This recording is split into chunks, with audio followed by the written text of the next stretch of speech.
Hey guys, it's Dusty, and today I'm going to be talking about my own pro guide on hitting platinum. Now, platinum is a big goal for many people, and I get why. A lot of people struggle to get out of what everyone calls gold hell. Gold 1 is a horrible place, and I wish you luck, first of all. Other than that, this guide is going to help you improve, help you understand the stepping stones to actually understanding this game and playing it correctly. And with that said, let's get started. So, my first point is about audio.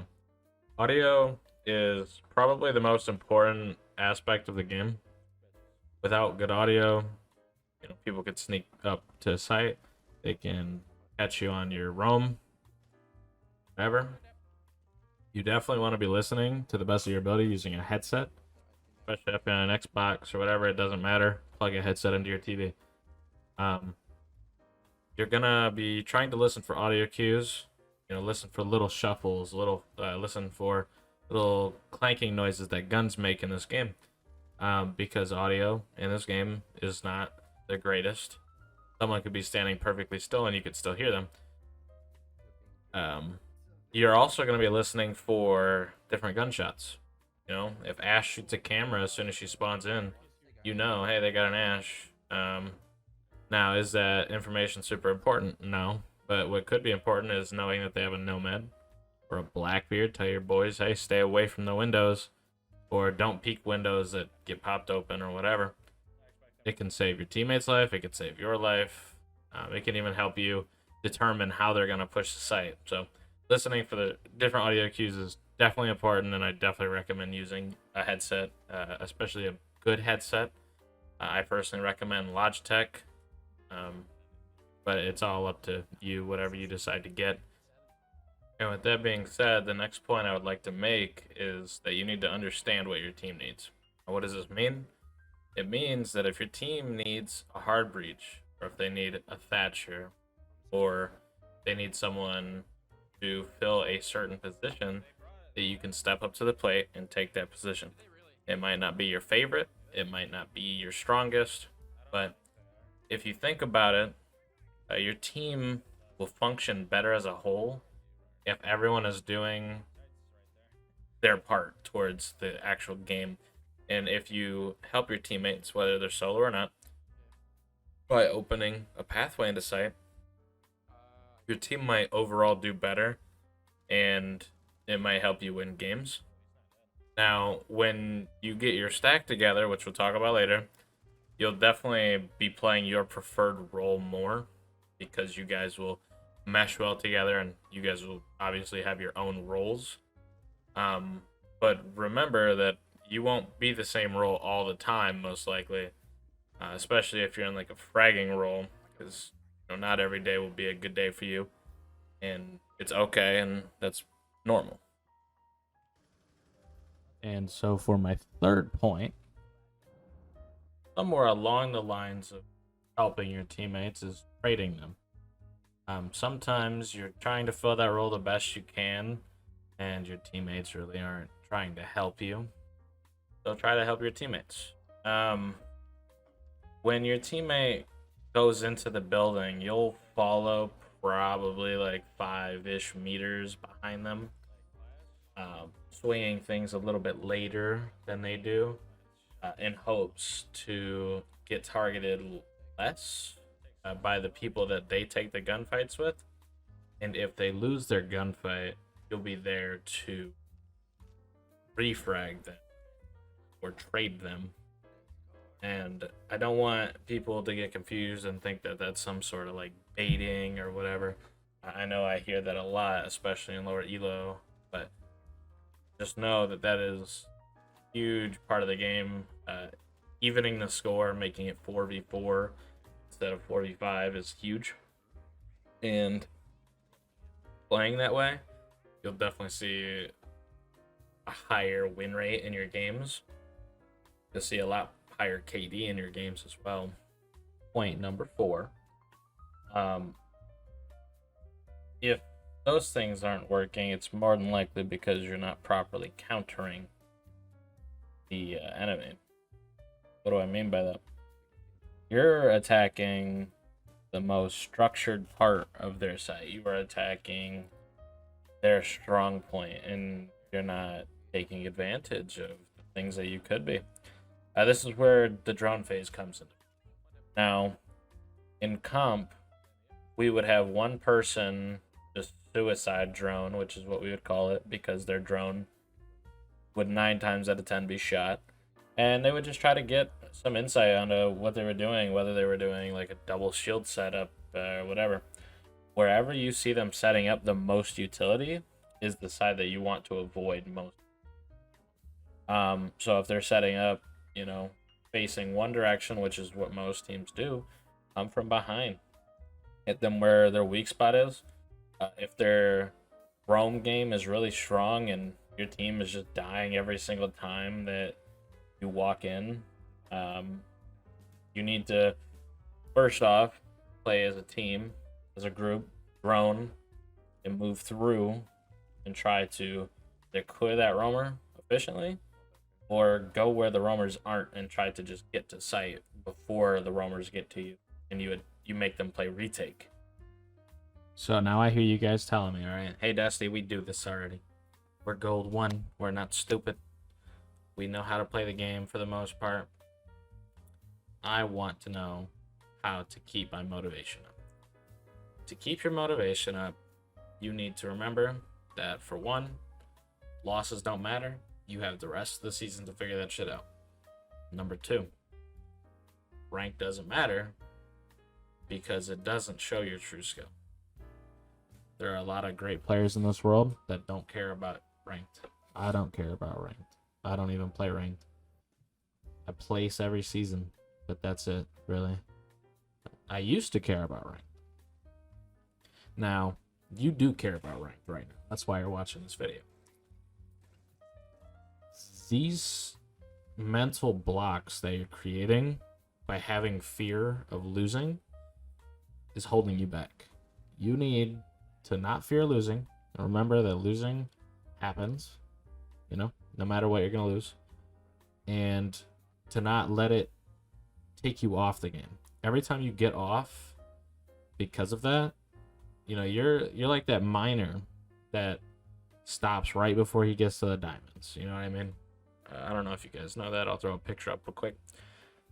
That, you know, that 15 game win streak that you were going to go on, you're not going to do that because you get off, right? Every single time you lose, you get off.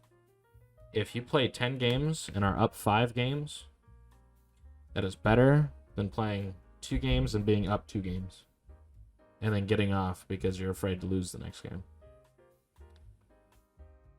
And once you get over your fears and you're ready to continue improving, it's time for you to look at your own mistakes. Record some of your footage. Ask yourself, what aren't you doing better?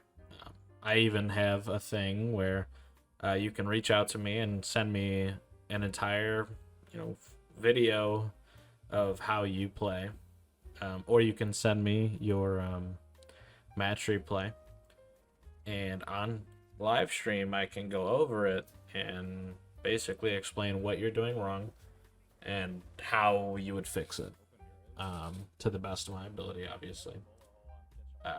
You know, you didn't shoot that camera.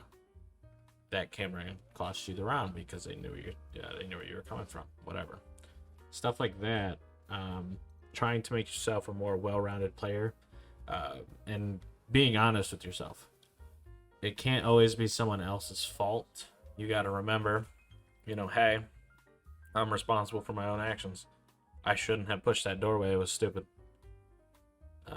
I knew that it was going to get me killed.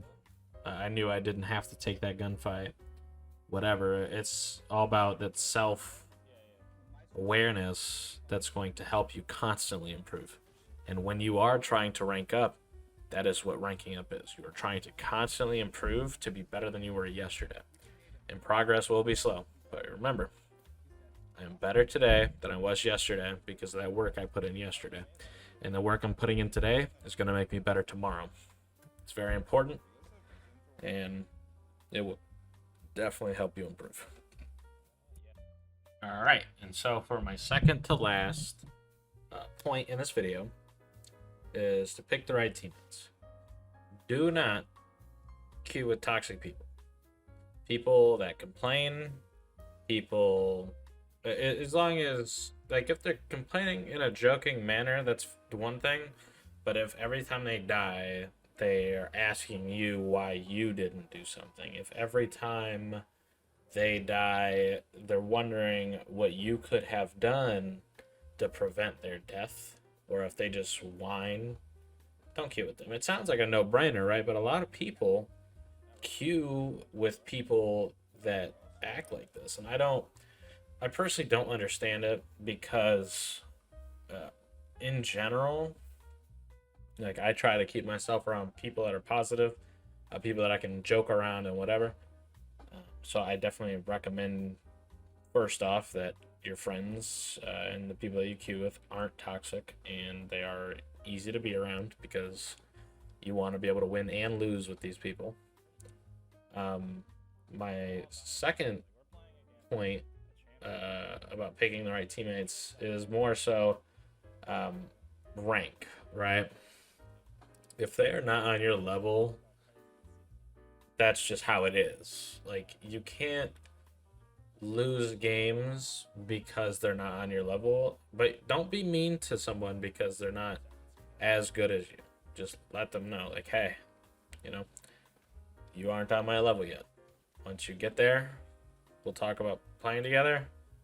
I don't want to be rude, but if you want to improve, go watch Dusty's video. Real talk though, don't let people keep you down because you're too afraid to hurt their feelings. It's a big part of just moving forward and letting people know, like, hey, like, no offense, you just not on my level. And it's that simple, really. If they don't want to be your friend because you're being honest with them, then maybe they weren't a good friend in the fucking beginning. That's just the way I look at it. And now for the final point of this video. I'm gonna have like another part coming out because there's just so many points. Having the correct role, choosing your role, is so big because not everyone could be an Ash Jaeger main. Okay, I want you to know that maybe you aren't meant to be an Ash Jaeger player. You got to be honest with yourself, like I was telling you earlier about the loop of improvement. Are you that good? Are you better on Ash than that guy that's got a 1.8 KD with Ash? Do you need Ash? Maybe you need to improve with somebody else instead of playing Ash. Maybe that's the problem.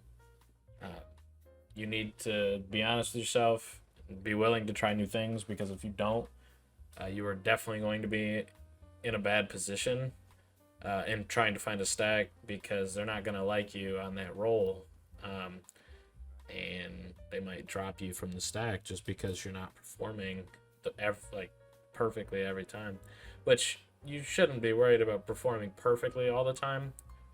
But if you play Ash and Jaeger and go 0-6 every single game and you lose the game for your teammates because you don't support at all, then I wouldn't want you in my stack either. Not everyone has their games, but just like I said, be honest with yourself and fill the proper role. Ask your friends that are really good at support if you don't know where to start. I'm gonna do some videos on it as well, probably. But like learning to play Maverick or Thermite or Thatcher, make sure that you know how to play every role accordingly. And that goes back to one of my first points, was being able to fill that role for your team because of solo players that don't know how to have the correct role. There's nothing more frustrating than losing a game because your Ash player runs in and dies every round, never gets any kills.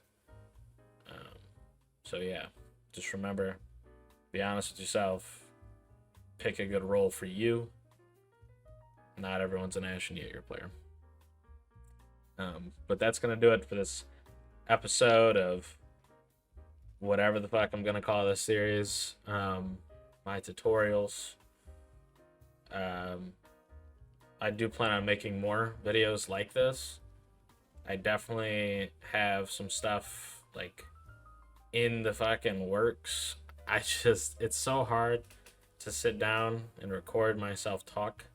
I'm getting a little bit better at it. I finally fixed an audio issue. If you hear at the start of the video, it's got like some weirdness to it, and towards the end, it's a little more clear and less like choppy. Yeah, that's because I had a noise gate, and I really didn't feel like sitting here for another 2 hours re-recording all that stuff to get it perfect. So I'm sorry about that. In the future, they'll all sound clear like this. And yeah, let me know in the comment section what you want to see next. Part 2 to this, how to roam, how to support, whatever. Like, I'm gonna start pumping these videos out. So let me know. Don't forget to like, comment, and subscribe. And yeah, peace. Appreciate you guys.